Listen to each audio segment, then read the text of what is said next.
มึงเคยได้ยินเรื่องผีบังตาปะวะเวลาผีมันจะเอาใครไปอยู่ด้วยมันก็จะบังคนนั้นเอาไว้หาเท่าไหร่ก็หาไม่เจอจนกว่าคนคนนั้นน่ะมันจะตาย คืออนทการมันก็แปลว่าความมืดความเหมือนมันมาจากมืดมนอนทการนี่มันก็เหมือนถึงความมืดความคลุมเครือก็หมายถึงความโง่เขลาหรือว่า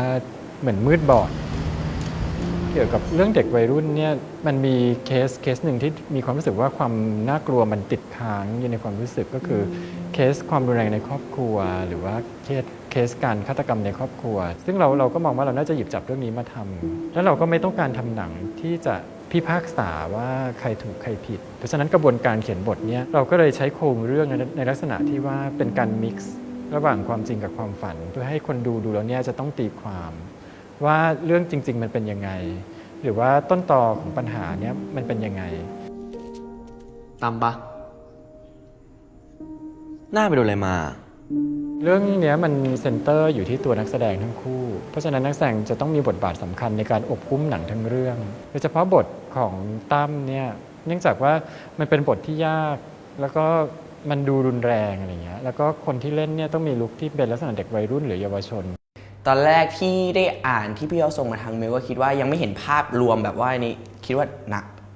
แบบโหเล่นยังไงวะแบบพี่นุชชีเขียนละเอียดมากพื้นฐานแบ็กกราวด์ของที่บ้านเราเป็นยังไงเราเจออะไรมาบ้างแล้วเมื่อต้องออกมาทางแววตาคิดว่าพวกเนี้ยมันมารวมๆกันแล้วคิดว่ายากเลยครับคือบทตั้มเนี่ยมันเป็นเด็กที่ค่อนข้างเก็บความรู้สึกอยู่แล้วไงเพราะฉะนั้นพอบทแบบนี้มันจะยากเพราะว่าคือถ้าเก็บความรู้สึกแล้วมันไม่มีการแสดงออก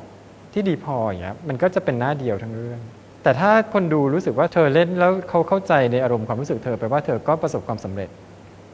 ส่วนน้องโอบเนี่ยเราก็พยายามที่จะหาลุคเด็กแบดบอยที่ว่ามีเสน่ห์แล้วก็หน้าใหม่ต้องเล่นให้คนดูรู้สึกว่าเป็นคนมีเสน่ห์แล้วรักเธอได้ภูมิเนี่ยมีอะไรที่ค่อนข้างตรงกับผมอย่างเช่นการที่ภูมิเนี่ยเป็นคนที่ล่าเริงก็แบบ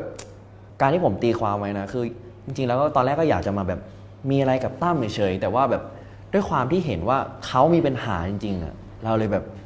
ต้องการจะช่วยเขาให้เขาพ้นออกจากปัญหานี้ซึ่งแบบเราเคยเจอมาแล้วเราไม่อยากให้เขาแบบมาเผชิญกับโลกที่มันไม่ดีเหมือนที่เราเคยเจอคือการแสดงของโอบเนี่ยมันก็เป็นการมิกซ์ระหว่างซีนที่ดูดิบดูโหดกับซีนที่ดูอ่อนโยนพอเขาเล่นในซีนเลิฟซีนหรือว่าซีนที่เป็นซีนโรแมนติกเนี่ยเขาเล่นได้มีความอ่อนโยนเนี่ย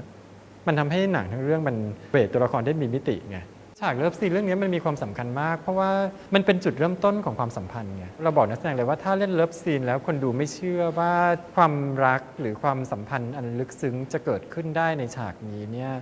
หนังทั้งเรื่องก็พังถ้าสมมุติว่าไม่มีการเวิร์กช็อปอย่างเงี้ยให้เราไปจูบเขาหน้าเซตเลยมันก็ทำไม่ได้อยู่แล้วมันต้องมีการเรียนเวิร์กช็อปวันแรกเหรอตอนแรกก็เกรงๆเพราะเจอพี่นุชชีครั้งแรกแล้วก็เจอโอบครั้งแรกครับก็ยังไม่ค่อยกล้าแสดงอะไรมากเท่าไหร่ครับเราพยายามเล่นให้เต็มที่ครับถ้าเราเล่นเต็มที่เทคเดียวก็ผ่านแล้วก็เลยแบบคุยกับโอบมากก็ใส่เต็มเลยก็นึกในใจครับว่าทางที่เป็นอยู่แล้วได้ใช่ไหมปกติการทำงานของเราเนี่ย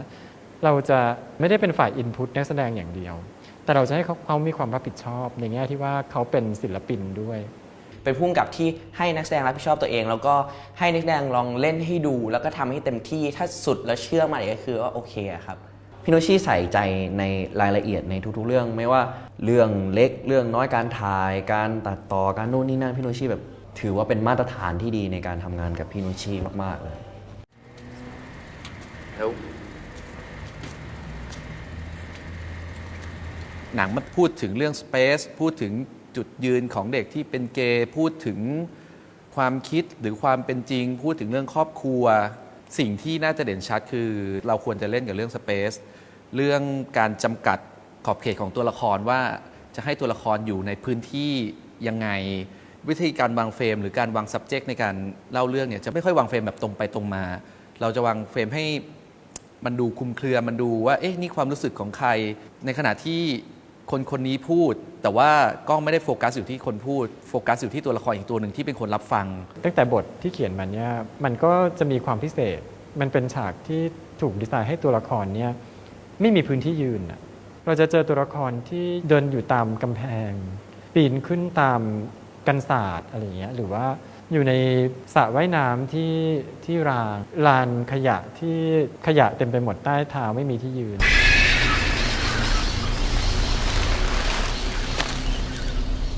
พุ่มกับคุยกับผม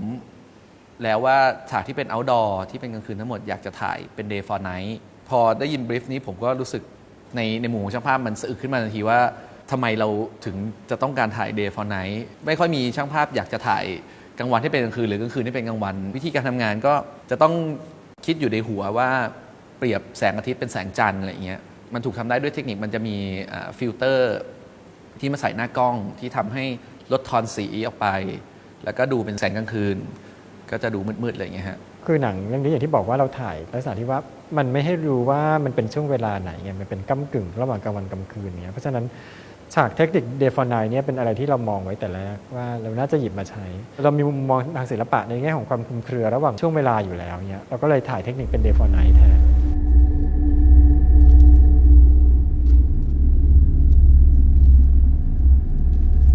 ความรู้สึกแรกอะของหนังเรื่องเนี้ยรู้สึกว่าโลเคชันต่างๆอะมันค่อนข้างยากในทางที่แบบจะหาโลเคชันให้มันอิงอย่างเงี้ยได้ยังไง แล้วก็ในการทำงานของเราเนี่ยทำออกมาแล้วอะมันจะได้อย่างที่เราคิดหรือเปล่า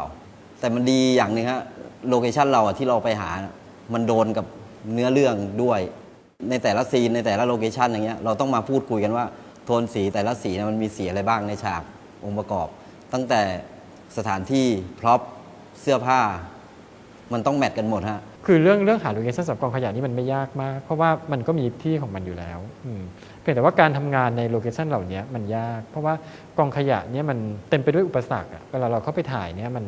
มันมีทั้งกลิ่น ซึ่งจะทำให้คนเป็นลม2เรื่องความสกปรกเรื่องอันตราย เพราะว่าขยะจริงมันมีเศษแก้วเศษเข็มฉีดยาอะไรเยอะแยะไปหมด ใช่ต้องใส่แตะด้วยแล้วก็ต้องทำเหมือนแบบเป็นเราต้องลุยอะครับก็คือล้มนอนบนกองขยะหมดเลยทุกอย่างกลัวไหม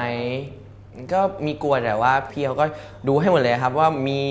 เศษแก้วไหมมีอะไรไหมตอนที่เราจะถ่ายพี่เขาก็เคลียร์ให้อะไรเงี้ยครับ เรื่องนี้ถ่ายแค่ 7 วัน